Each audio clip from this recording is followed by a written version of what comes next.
Hello students, आप सभी का हमारे इस यूट्यूब चैनल में स्वागत है। तो स्टूडेंट्स, हम नंबर थ्योरी का पेपर सॉल्व कर रहे हैं। क्वेश्चन नंबर 1C पे पहुंच चुके हैं। क्वेश्चन नंबर 1C है solve the congruence 17x congruent to 3 mod 2 into 3 into 5 into 7। ठीक है, तो इसको हमें सॉल्व करना है। तो सॉल्यूशन देखते हैं इसका। तो यहाँ से हमारे पास बेसिकली x कॉन्ग्रुएंट टू जो हो जाएगा 3 इंटू 17 इनवर्स, और ये हो जाएगा मोड, अगर सभी टर्म का मल्टीप्लाई कर लूँ तो 5 इंटू 7 इंटू 3 इंटू 5, तो ये बेसिकली हमारे पास 35 प्लस ये हो जाएगा हमारे पास 210। ठीक है, तो ये हो गया हमारे पास। अब 17 का बेसिकली मल्टीप्लिकेटिव इनवर्स चाहिए। तो मल्टीप्लिकेटिव इनवर्स निकालने के लिए हम पहले इसका जीसीडी निकालेंगे। ठीक है स्टूडेंट्स, तो जीसीडी अगर देखें स्टूडेंट्स, ये भी ध्यान रखना है कि इसका और इसका जीसीडी जो है वो एक दूसरे को डिफाइन करना चाहिए, क्योंकि ये सॉल्यूशन के लिए इनिशियल कंडीशन होती है। ठीक है, बट यहाँ पे तो हमारे पास ये डिवाइड कर रहा है, क्योंकि इसका जीसीडी इसका इस टर्म का और इस टर्म का जीसीडी जो 3 है तो डिवाइड करेगा ही। ठीक है, अब हम निकालते हैं GCD of 17 and 210। GCD of 17 and 210।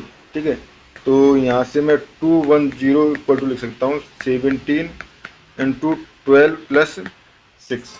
ठीक है, तो 17 इक्वल टू लिख सकता हूँ मैं 6 इंटू ये हो जाएगा आपका 2 प्लस 5। ठीक है, तो 6 इक्वल टू लिख सकता हूँ मैं 5 इंटू 1 प्लस 1। ठीक है, तो यहाँ से हो जाएगा हमारे पास 5 इक्वल टू 1 इंटू 5। तो बेसिकली 1 जो है इसका जीसीडी आ गया।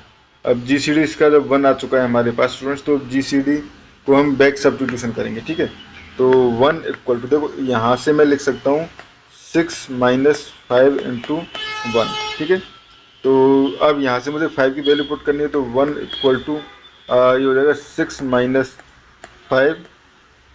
5 की वैल्यू तो हमें पुट करनी ही है ना। तो पहले इसको रिमूव कर लेते हैं।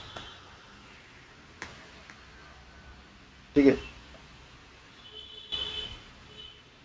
फ्रेंड्स थोड़ा सा कई बार प्रॉब्लम दे जाता है अपना सिस्टम जो है। अब देखो 5 की वैल्यू पुट करेंगे तो ये हो जाएगा हमारे पास 17 माइनस, तो यहाँ से पुट कर रहा हूँ 5 17 माइनस 6 इंटू 2।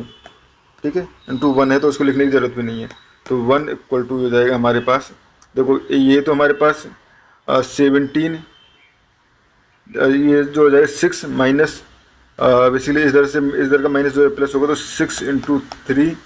ठीक है, माइनस 17। ठीक है, अब यहाँ पे मैं 6 की वैल्यू पुट करना चाहूँ तो ये हो जाएगा 1 इक्वल टू 6 की वैल्यू मुझे पुट करनी है, तो 6 की वैल्यू हो जाएगी 17 सॉरी 210 माइनस 17 इंटू 12। ठीक है, 210 माइनस 17 इंटू 12 माइनस 17। ठीक है, तो 1 equal to 210 minus 17 into 13, 17 into 13। ठीक है स्टूडेंट्स, तो ये हो गया हमारे पास। ठीक है स्टूडेंट्स, यहाँ पे हम देख लेते हैं, एक बार वेरीफाई कर लेते हैं कि कहीं पर भी क्वेश्चन में कोई मिस्टेक तो नहीं है। तो 6 इंटू 3 मैंने 6 की वैल्यू पुट यहाँ पे पुट करें ना 6, तो यहाँ 3 भी तो है। ठीक है, तो ये बेसिकली 3 इंटू 210। ठीक है, एंड यहाँ से 12 इंटू 3 36, एंड ये 37 हो जाएगा। ठीक है, 37 17 इंटू 37। ये वेरीफाई हमेशा करते हुए चलना है स्टूडेंट। ठीक है, क्योंकि एक छोटी सी मिस्टेक जो है वो आपके पूरे क्वेश्चन को गलत कर सकती है। तो ये 37। ठीक है, तो यहाँ से हम कह सकते हैं implies multiplicative inverse, inverse of 17 is minus के साथ, क्योंकि माइनस कोफिशिएंट आया तो माइनस 37। ठीक है, तो यहाँ से मैं लिख सकता हूँ x equal to x congruent to 3 into minus 37 and mod 210। ठीक है स्टूडेंट्स, ये हो गया। तो अब मैं इन दोनों का मल्टीप्लाई कर दूं तो यहाँ से हमारे पास हो जाएगा x कॉन्ग्रुएंट टू। ठीक है, x कॉन्ग्रुएंट टू ये हो जाएगा हमारे पास माइनस ये हो जाएगा 1 एंड 9 एंड 111 माइनस का 111 एंड 210 मोड 210, ठीक है।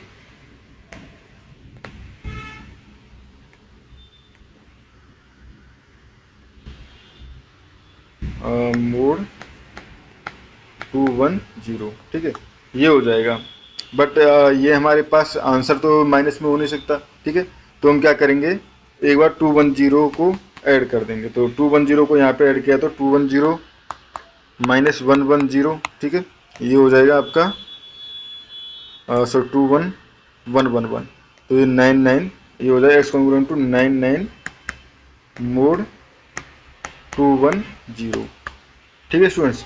तो ये हो गया हमारे पास इसका जो सॉल्यूशन है, यानी x इक्वल टू, हम ये भी लिख सकते हैं x इक्वल टू 210 के प्लस 99, ये इस प्रॉब्लम का फाइनल सॉल्यूशन है, ठीक है स्टूडेंट्स। इस क्वेश्चन में हमें इतना ही करना था। Thank you.